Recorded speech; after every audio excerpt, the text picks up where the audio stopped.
New high-speed trains running slower than the old ones? Today on Here's the Scoop.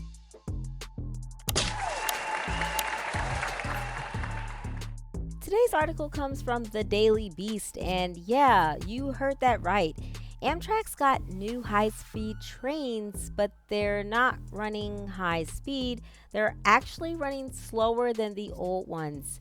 Yeah, how insane is that? All right, so it says now it will take longer to travel from Washington to Boston in the new trains than in the old ones. So, this is a very short article today. It says Amtrak's brand new state of the art high speed trains officially launched, but there's a catch. They don't actually run any faster than the old ones yet. Two of the five next generation Acela trains deployed on the Washington Boston corridor will actually run slower than the older models for the foreseeable future.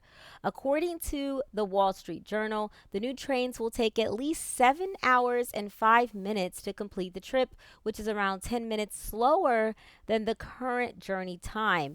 Amtrak has blamed the corridor's aging tracks, power systems, and signals for preventing the new models from safely reaching their top speed of 160 miles per hour, highlighting a disparity between American railways and the modern high speed tracks found in Europe and Asia.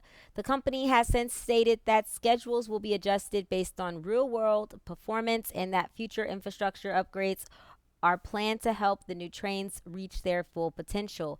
Amtrak plans to add 28 new trains to its fleet over the next 2 years as a part of a $2.45 billion investment project. So, guys, what do you think about this? It seems to me like Amtrak, instead of them working with the U.S. government to rebuild the train tracks, which seems to be the real problem here, right? So they're saying that the corridor's aging tracks, power systems, and signals.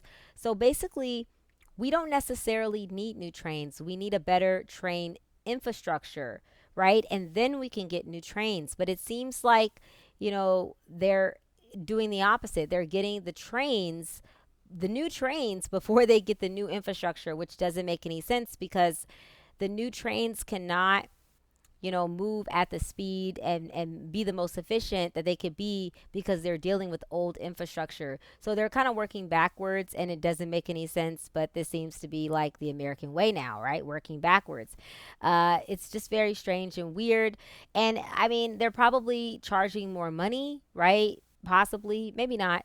But new trains, maybe they want to up the ticket prices because why not? It's a new train, but you're actually getting to your location. So you're actually getting to your location at a later date, but yet they'll probably charge you a little bit more. This is insane. But I feel like this is like a pattern in the US doing things like this, right? Giving us a brand new train with old train infrastructure. And actually, it says it's high speed, but it can't really run at high speed because our infrastructure is so poor and shitty. Don't want to get flagged here for this video. So yeah, it doesn't make any sense to me. But what do you guys think about this? Have you ever been on an Amtrak train? I've been on an Amtrak train before. It was very nice. I was actually in a sleeper car before. I went from California all the way to the Midwest, and I enjoyed it a lot. I enjoy being on the trains, whether they're a new one or an old one. I mean, Amtrak is kind of nice, actually. But have you been on an train before? If so, did you like it? Are you interested in going on these new trains, or do you just not care? Uh, I wonder what price do you think the tickets are going to be? Because usually Amtrak tickets are a little bit higher than the planes. So you can only imagine with a new train what they're probably going to charge. Are you prepared to pay like an upcharge just to test out this new Amtrak train to see what it's like to be on it? Maybe do a video about it, something like that. Let me know in the comments, guys. I can't wait to hear what you have to say about this. Thank you for listening, and I will see you next time.